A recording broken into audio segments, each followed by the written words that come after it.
biggest bombshells at that 2001 press conference was the testimony of Carol Rosin, an aerospace executive who worked beside Wernher von Braun, the Nazi rocket scientist who came to America after World War II to work for NASA.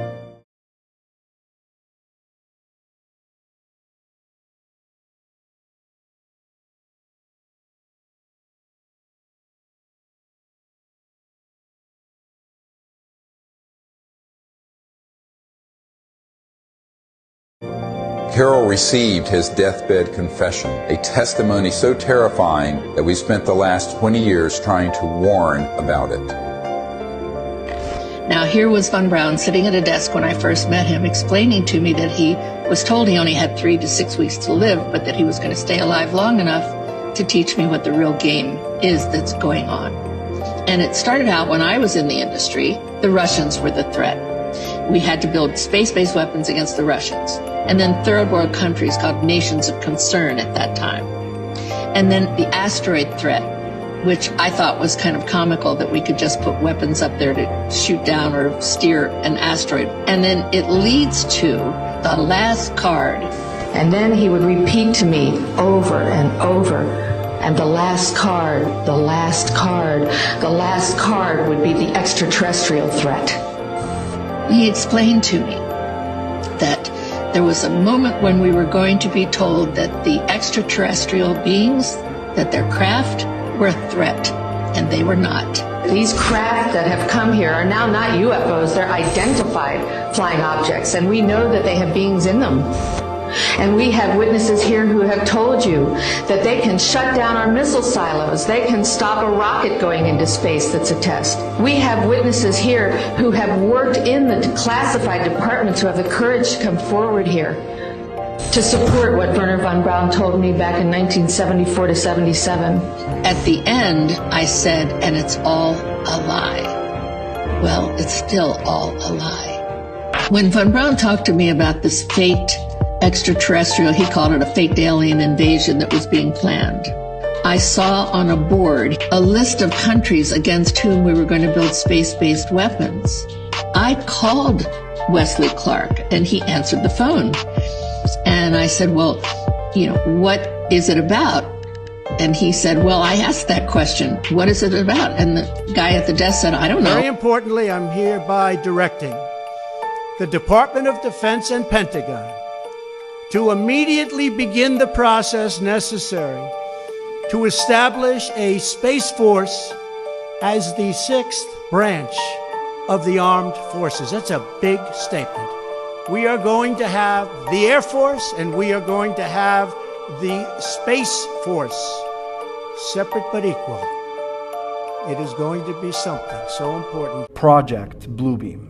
By far the scariest years we may see. This conspiracy achieved its status in 1994 by a book that was written by Serge Monast. In the book, the writer describes how the United Nations, in collaboration with NASA's technology, will unite the whole world under a new false religion. But how? There will be, supposedly, an alien invasion, which is all part of the whole show, of course. And one day, a hero, a god, will come from the skies and destroy these aliens. And us, human beings, we will not believe our own eyes and start to worship this god. Whatever this god orders will happen.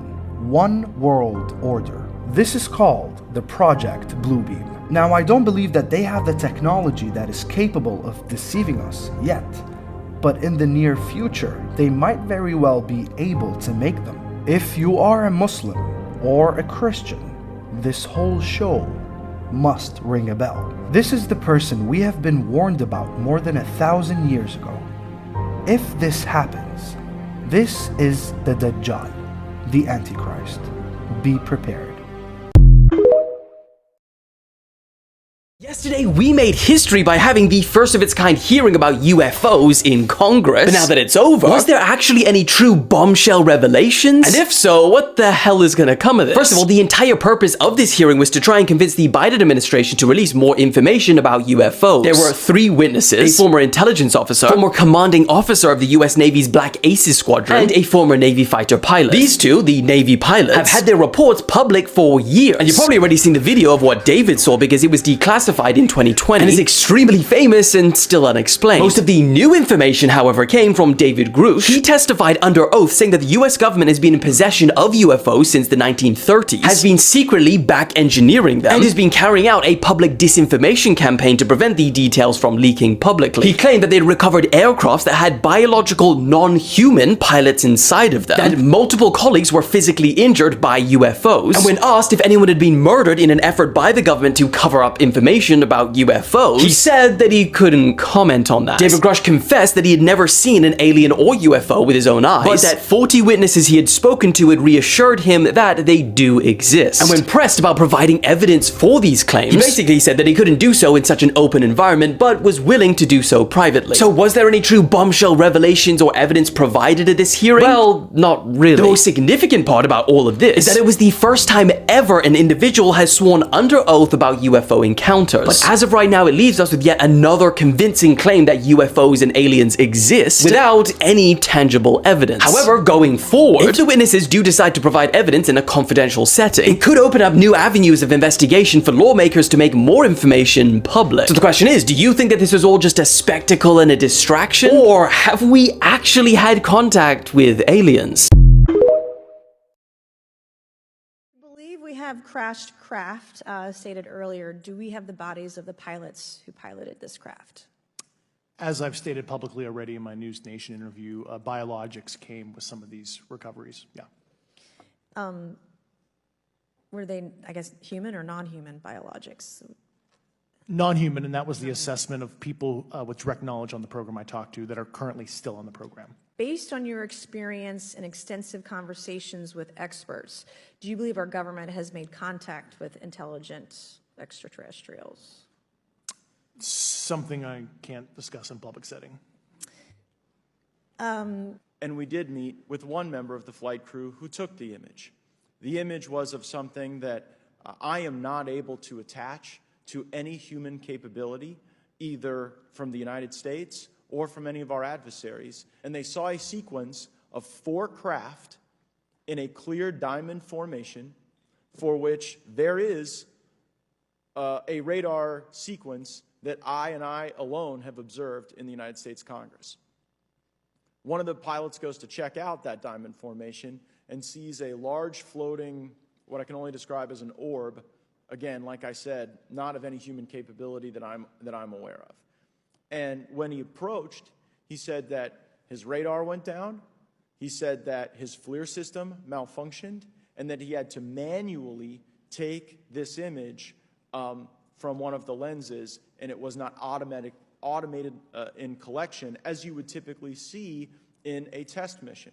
Grush, as a result of your previous government work, have you met with people with direct knowledge or have direct knowledge yourself of non-human origin craft? Yes, I personally interviewed those individuals. Mr. Grush, as a result of your previous government work, have you met with people with direct knowledge or have direct knowledge yourself about ATs, advanced technologies that the U.S. government has?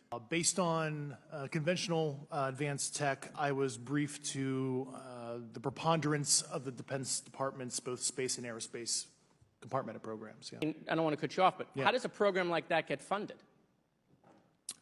I will give you generalities. I can get very specific in a closed session, but misappropriation of funds and self-fund. Does that mean that there is money in the budget that is said to go to a program, but it doesn't, and it goes to something else? Yes, I have specific knowledge of that. Yep. Has the U.S. government become aware of actual evidence of extraterrestrial, otherwise unexplained forms of intelligence? And if so, when do you think this first occurred? I like to use the term non-human. I don't like to denote origin. Keeps the aperture open, both scientifically. Right. Certainly, like I've discussed publicly previously, 1930s. Do you have any personal knowledge of someone who's possibly been injured working on legacy UAP reverse engineering? Yes. Okay. How were they injured? Is it something like a radioactive type situation or something we didn't understand? You could imagine assessing an unknown unknown. There's a lot of potentialities you can't fully prepare for.